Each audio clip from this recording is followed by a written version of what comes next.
இதில் captain kernel ஹான் அப்படிங்கிறவன் புலித்தேவன் வந்து மிரட்டிக்கிட்டு இருக்கான். நீங்கள் வந்து எங்களுக்கு கப்பம் கட்டணும், அப்படி இல்லைன்னா நெற்கட்டும் சேவல் அப்படிங்கிற ஒரு பகுதியை இருந்த இடமே இல்லாமல் நான் ஆக்கிறேன் அப்படின்னு சொல்லிட்டு, கப்பம் மட்டும் கிடையாது, ஒரு சிறு நெல்மணியை கூட நீங்கள் வந்து எடுத்துகிட்டு போக முடியாது அப்படின்னு சொல்லிட்டு இதற்கு சரியான பதிலீடு கொடுக்கணும் அப்படின்னு நினச்ச புலித்தேவன் அதுக்கு சரியான ஒரு ஆளை தொழுறாரு. அப்போ தான் ஒண்டி வீரன் இதை நான் செஞ்சு முடிக்கிறேன் அப்படின்னு சொல்லிட்டு முன் வராரு. தென்மலை பக்கத்தில் அவங்க முகாமிட்டிருக்காங்க. இந்த ஒண்டி வீரன் அவங்களோட முகாமுக்குள்ளே போயிட்டு அங்கேருந்து பீரங்கிகள் எல்லாத்தையுமே அவங்க முகாம் நோக்கி திருப்பி வச்சிடறாரு.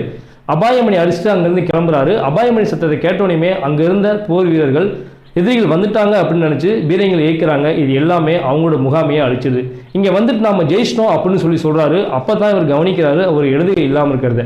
இடதுகை போனால் என்ன, நம்ம எதிரிகள் அழிஞ்சிட்டாங்க, நம்ம நாட்டை விட்டு போயிட்டாங்க அப்படின்னு சொல்லி இவர் சொல்கிறாரு.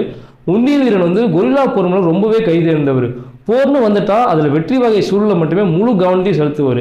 இந்த இடம் மட்டும் கிடையாது, களக்காடு, வாசுதேவநல்லூர், கங்கை கொண்டான், இப்படி பல இடங்களில் வெள்ளையர்களை ஓட ஓட விரட்டின வீரன் தான் இந்த ஒண்டி வீரன்.